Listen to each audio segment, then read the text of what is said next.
Hello friends, welcome back to Bettina Libre. Today I want to talk about anxiety in the workspace and how it can be a challenge. When I was 21, I became part of the Mexican Foreign Service, and at the age of 23, I was deployed to the Mexican consulate in Calgary, Canada. Most of my professional career has been me being a diplomat, and I am originally from Mexico, and when I was living in Mexico, I was experiencing differently my anxiety and depression. Since it is always sunny in Mexico, it was more manageable there. And like I have said before in my previous videos, sun is medicine, especially when it relates to mental health.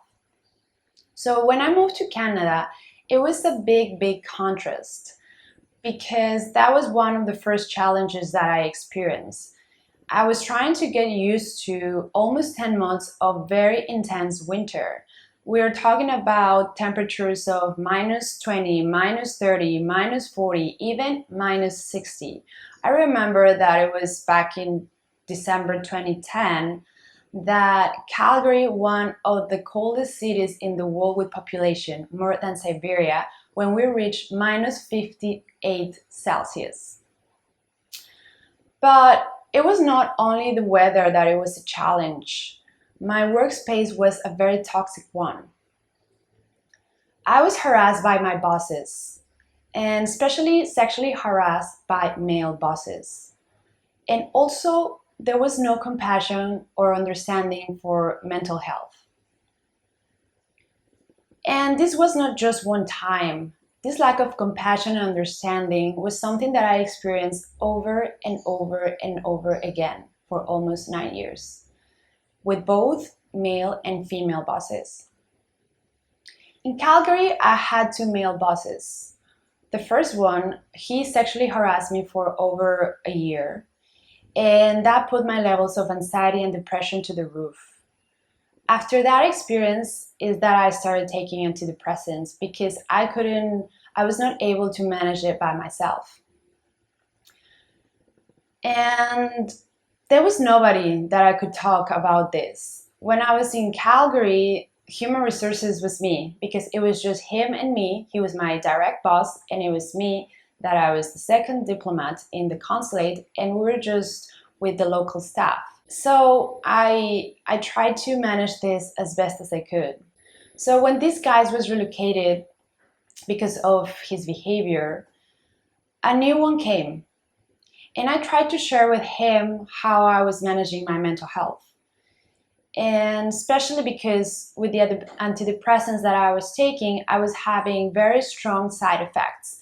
I was feeling very nauseated. I was experiencing very big migraines, very powerful migraines. I will have some erratic behavior. My energy levels were very low. I was not able to sleep well, and I was not able to concentrate or focus very well at work. But that was not the right move to do with someone that lacks empathy, because this person, I share with him, I confide with him something that it was very private and very important for me, that it was my mental health. And he went and tell this to the whole team, to our local staff.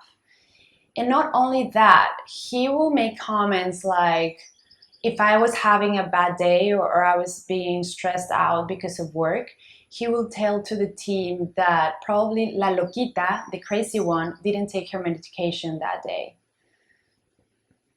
I lived this for 3.5 years in Calgary, and the only thing that kept me half sane was my yoga practice and its meditation component. But at the time, I didn't know exactly that meditation, it's a powerful tool when dealing with mental health. So in 2013, I got promoted to the Mexican embassy in Washington, D.C. And I got a new boss, a female boss now.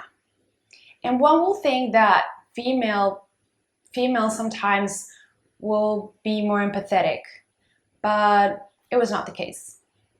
Relocation and moving is one of the most stressful situations a person can live. And even under normal circumstances, it can give you some levels of anxiety and depression. So in my case, it will put me into anxiety crisis. But again, I didn't know. I didn't know this, so I will be living again in anxiety crisis without knowing how to manage it.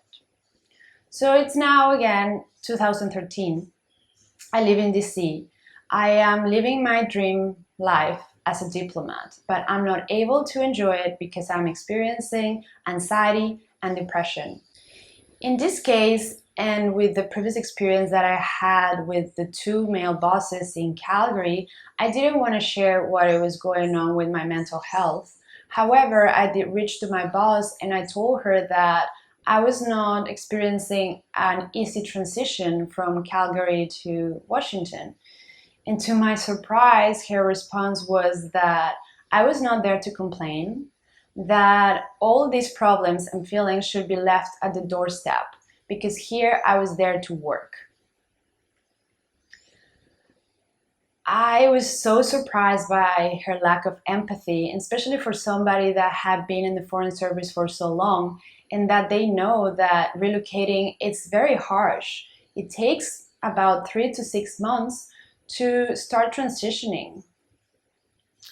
So my experience in the Mexican Foreign Service was a tough one. It sounds like a dream. You're a diplomat, you're traveling the world, you're representing your country, you have diplomatic immunity, and you have access to these wonderful experiences. It's great in that sense. However, in many situations, and especially when dealing with mental health, it can become a nightmare.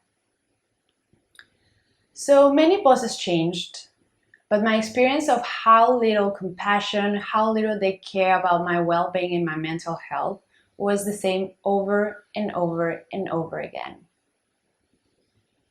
In this case, I felt not only alone and isolated, but also very fearful. Fearful that because of my condition, people will think I was actually crazy. Fearful that they will think that I was not able to do my job. Fearful of showing my true self because of their judgment. Lack of empathy, lack of compassion, and lack of understanding are common in the workspace. Phrases like the one that I just mentioned, don't complain and do just your job, are the bread and butter of many workplaces. Sexual harassment is also very common in the workplace, especially for women, and especially in the Latino culture. So what I'm sharing here is that my work environment was very toxic, and I was there for almost 9 years. And it was very toxic, especially for my mental health. I was not able to communicate anything about it. And most importantly, it was not encouraged. I was not encouraged to talk about it or discuss it. In the contrary, I was seen as a rebel and undisciplined. I was suffering from a disease and I was being judged by it.